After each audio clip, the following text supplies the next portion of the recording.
യുഎസും ഇറാനും തമ്മിലുള്ള ഒരു കരാർ ഉണ്ടായിരുന്നിട്ടും ഇസ്രയേൽ ലെബനനിൽ വ്യോമാക്രമണം നടത്തി. ആക്രമണങ്ങളിൽ കുറഞ്ഞത് 254 പേർ കൊല്ലപ്പെട്ടു. ടെഹ്റാനുമായുള്ള വെടിനിർത്തൽ കരാർ നിലനിൽക്കുമോ എന്ന് തീരുമാനിക്കേണ്ടത് ഇപ്പോൾ വാഷിംഗ്ടൺ ആണെന്ന് ഇറാന്റെ വിദേശകാര്യമന്ത്രിയായിട്ടുള്ള അബ്ബാസ് അറാഖ്ചി പറയുന്നു. അദ്ദേഹം എക്സിൽ ഷെയർ ചെയ്ത ഒരു പോസ്റ്റിൽ പറയുന്നത്, അമേരിക്ക ഒന്നുകിൽ വെടിനിർത്തൽ നടപ്പിലാക്കണം, അല്ലെങ്കിൽ ഇസ്രായേൽ വഴിയുള്ള കണ്ടിന്യൂസ് ആയിട്ടുള്ള യുദ്ധം നടത്തണം. അല്ലാതെ രണ്ട് ഓപ്ഷനും കൂടെ ഒരുമിച്ച് കൊണ്ടുപോകാൻ സാധ്യമല്ല എന്നാണ്. അതേസമയം അടുത്ത ദിവസങ്ങളിൽ ഇറാനുമായുള്ള ചർച്ചകൾ നിർണായകമാകുമെന്നാണ് US vice president JD Vance പറയുന്നത്. അമേരിക്കയ്ക്ക് കാര്യമായ സ്വാധീനം മേഖലയിലുണ്ടെന്നും അമേരിക്കൻ താൽപ്പര്യങ്ങൾ സംരക്ഷിക്കുന്ന ഒരു കരാറിലെത്തണമെന്നാണ് ആഗ്രഹിക്കുന്നതെന്നും അദ്ദേഹം പറയുന്നു. വെള്ളിയാഴ്ച പാകിസ്ഥാനിലെ ഇസ്ലാമാബാദിൽ വെച്ച് അമേരിക്കൻ ഇറാനിയൻ പ്രതിനിധികളും ചർച്ച നടത്തും.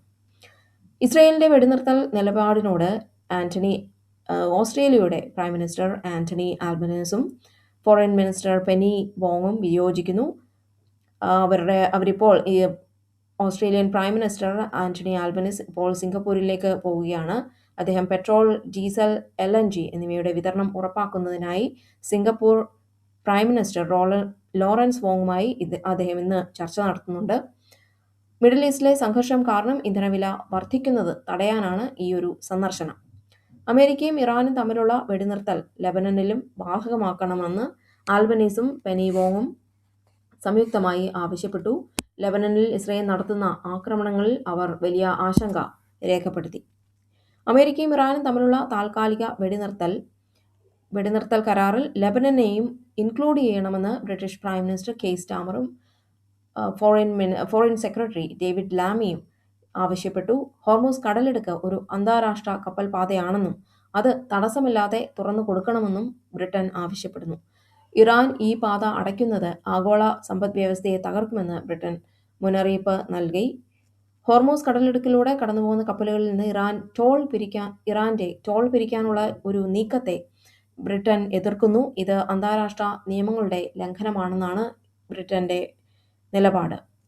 ബ്രിട്ടീഷ് കപ്പലുകളുടെ സുരക്ഷ ഉറപ്പാക്കാൻ റോയൽ നേവിയുടെ സാന്നിധ്യം ഈ മേഖലയിൽ വർദ്ധിപ്പിക്കാൻ ബ്രിട്ടൻ ആലോചിക്കുന്നുണ്ട്. അമേരിക്കയും ഇറാനും തമ്മിലുള്ള വെടിനിർത്തൽ കരാറിൽ ലെബനനെയും ഉൾപ്പെടുത്തണമെന്ന് ഫ്രഞ്ച് പ്രസിഡന്റ് ഇമ്മാനുവൽ മക്രോണും ആവശ്യപ്പെട്ടു.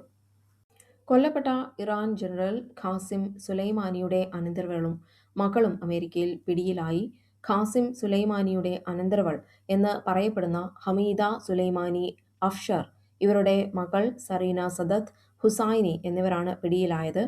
ലോസ് ആഞ്ചൽസ് ഏരിയയിൽ താമസിച്ചിരുന്ന ഇവരെ നിലവിൽ US immigration and customs enforcement കസ്റ്റഡിയിലെടുത്തിരിക്കുകയാണ്. അവരെ ഉടൻ തന്നെ ഇറാനിലേക്ക് നാടുകടത്താനാണ് അമേരിക്കയുടെ നീക്കം. അമേരിക്കൻ വിദേശകാര്യ സെക്രട്ടറി മാർക്കോ റൂബിയോ ഇവരുടെ ഗ്രീൻ കാർഡുകൾ റദ്ദാക്കി. ഇവർ ഇറാനിയൻ ഭരണകൂടത്തെ അനുകൂലിക്കുന്നവരാണെന്നും അമേരിക്കയ്ക്കെതിരെയുള്ള ആക്രമണങ്ങളെ സോഷ്യൽ മീഡിയയിലൂടെ പുകഴ്ത്തിയെന്നുമാണ് അമേരിക്കൻ ഉദ്യോഗസ്ഥർ ആരോപിക്കുന്നത്. അമേരിക്കയെ ഗ്രേറ്റ് സൈറ്റൻ എന്ന് ഇവർ വിശേഷിപ്പിച്ച് സോഷ്യൽ മീഡിയയിൽ പോസ്റ്റുകൾ ഇട്ടതായി റിപ്പോർട്ടുകളുണ്ട്. അറസ്റ്റിലായവർക്ക് തങ്ങളുമായി യാതൊരു ബന്ധവുമില്ലെന്ന് ഖാസിം സുലൈമാനിയുടെ മകൾ സനബ് സുലൈമാനി വ്യക്തമാക്കി. സുലൈമാനി കുടുംബത്തിലെ ആരും ഇതുവരെ അമേരിക്കയിൽ താമസിച്ചിട്ടില്ലെന്നും ഈ വാർത്തകൾ തെറ്റാണെന്നുമാണ് ഇറാനിൽ നിന്നുള്ള അവരുടെ പ്രതികരണം. ഇറാനുമായുള്ള സംഘർഷത്തിൽ മറ്റു രാജ്യങ്ങൾ സഹായിക്കുന്നില്ലെങ്കിൽ നേറ്റോ സഖ്യത്തിൽ നിന്ന് പിന്മാറുമെന്ന് ഡൊണാൾഡ് ട്രംപ് മുന്നറിയിപ്പ് നൽകിയിരിക്കുന്നു. ഇറാനെ വെപ്പൺസ് നൽകി സഹായിക്കുന്ന രാജ്യങ്ങൾക്ക് മേൽ 50% നികുതി ചുമത്തുമെന്നും അദ്ദേഹം ഭീഷണിപ്പെടുത്തുന്നു. ഇറാൻ US വെടിനിർത്തൽ പ്രഖ്യാപനത്തിന് ശേഷവും UAE, Saudi Arabia, Kuwait, Qatar, Bahrain എന്നീ രാജ്യങ്ങളിൽ ഇറാനിൽ നിന്നുള്ള ആക്രമണങ്ങൾ റിപ്പോർട്ട് ചെയ്യപ്പെട്ടു. 15 വയസ്സിന് താഴെയുള്ള കുട്ടികൾക്ക് സോഷ്യൽ മീഡിയ ഉപയോഗിക്കുന്നത് നിരോധിക്കുമെന്ന് ഗ്രീസ് സർക്കാർ പ്രഖ്യാപിച്ചു.